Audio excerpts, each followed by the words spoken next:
10 things I wish I knew before starting my private practice. Hi, my name is Bazard Johnson from Social Medical Marketer, where we share content every week on how to ethically, effectively, and profitably grow your medical practice. As a practice owner for the last 10 years, I've learned some painful lessons and paid quite a bit of school fees over the years for running my private practice. I've come to understand the things that have cost me money, the things that are going to cost me money, and things I could have done a little bit better to ensure that my practice was profitable and serving my patients in the best possible way. As a physical therapist that owns a multi-site practice, I've come to understand the many mistakes that have cost me over the years, and I'm keen to share my top 10 with you. If you stay and watch to the end of this video, we'll give you access to one of our free templates that will really help you jumpstart your journey into private practice development. Number 1, not having a business plan. When I started my private practice, I didn't really have a marked out plan.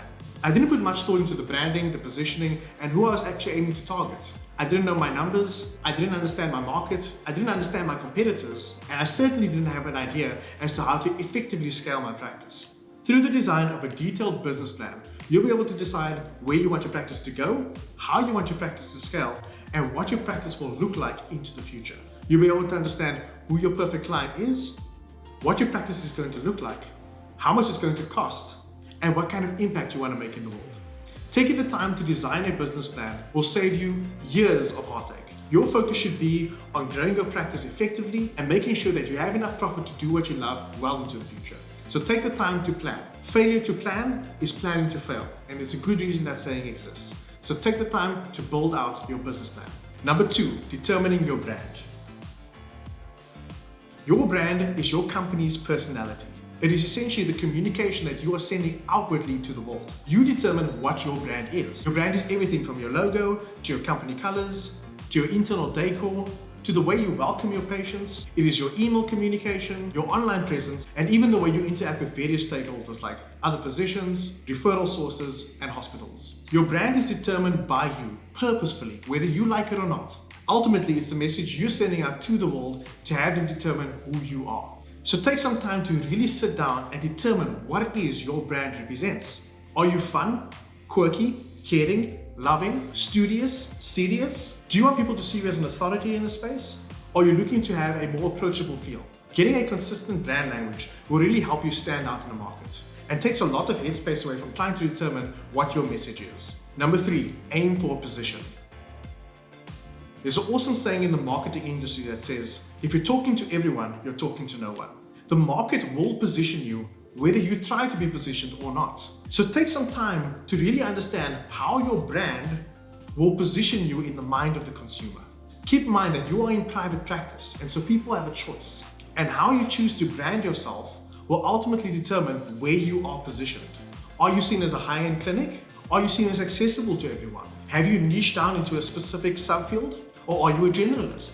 These are all things that you need to think about before starting your private practice. Because this will really help you to hone down on your marketing message and help people understand what it is you do, how it is you do it, how much you charge for it, and what they can expect from you going forward. When the patient has a clear understanding of what they can expect from you, the decision-making process becomes a lot easier. And you can then create a bespoke marketing plan so that you can advertise directly to those people. If you are not clear on what your position is, how can you expect your clients to be? Number 4, determine your typical patient. In our course at Social Medical Marketer, we go really deep into this. But determining your typical patient is an integral step in making sure you have private practice success. You need to have a deep understanding of who your perfect patient is.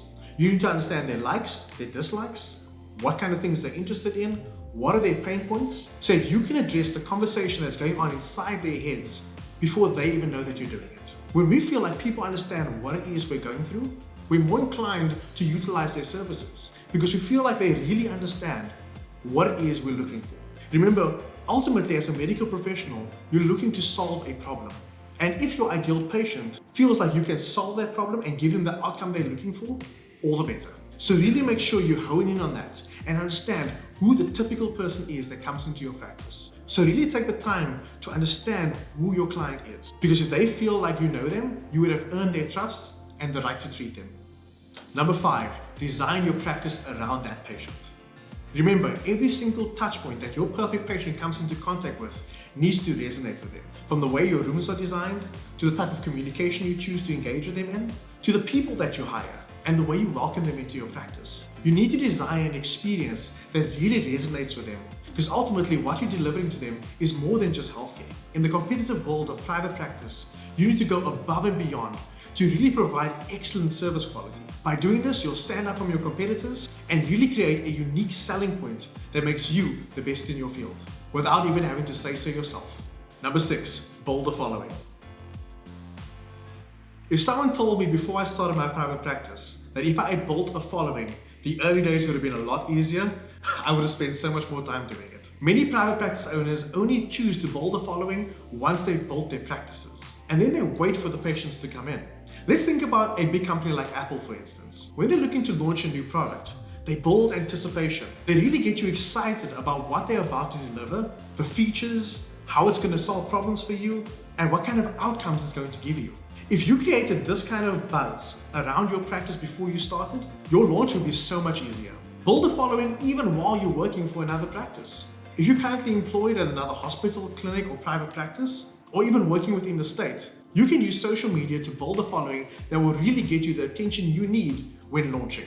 Creating a content marketing plan and just getting free organic traffic on social media, YouTube or TikTok will go a long way in making sure that you have the kind of social proof needed to grow your practice in today's internet society. Number 7, don't be reliant on referral sources. Unfortunately, I've learned some really painful lessons with relying on referral sources. 5 years into starting my practice, I was flying.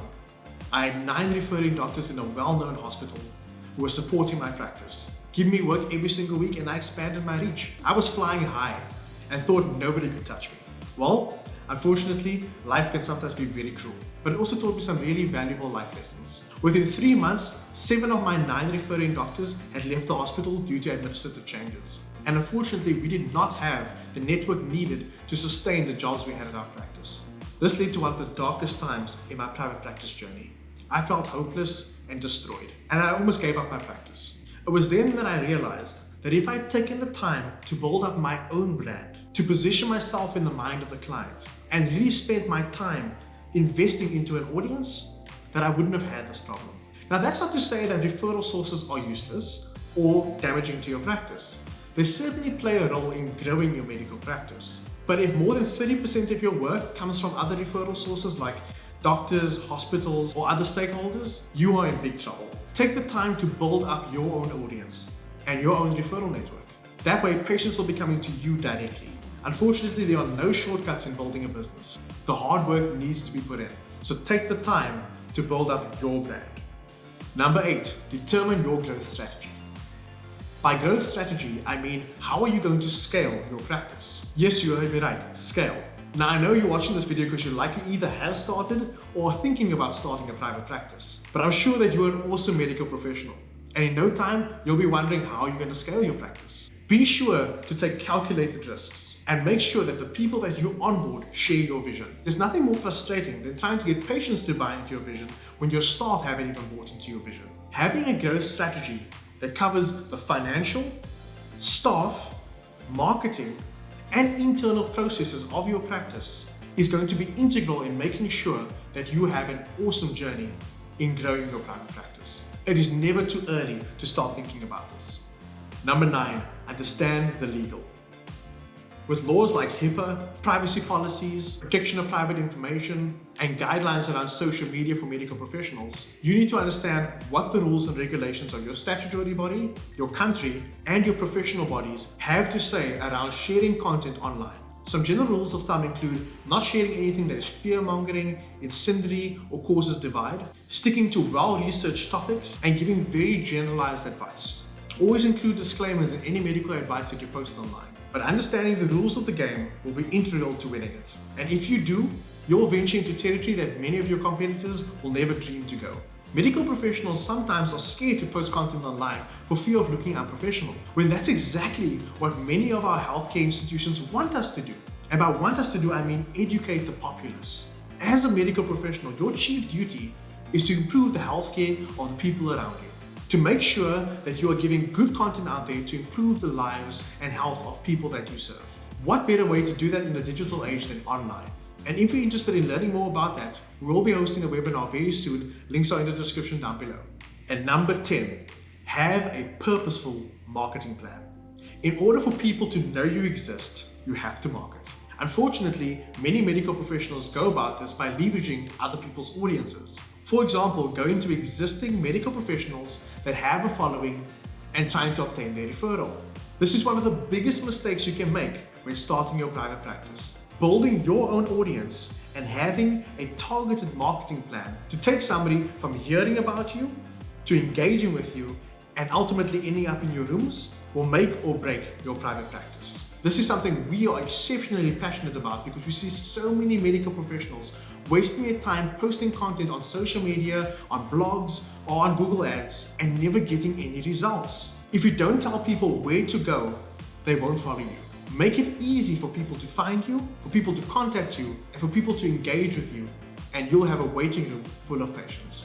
And there you have it, my top 10 things I wish I knew before I started my private practice. We promised you a free gift at the end of this video, so go down into the description of this video and we'll send you our powerful patient avatar development tool, where you can really hone in and determine who your perfect patient is. Once you know that, you'll be able to build a branding message, position yourself better, create a practice experience bespoke for them, and be way ahead of your competitors in making sure you serve your clients with excellence. Now go out there, take action, and I'll see you in the next video.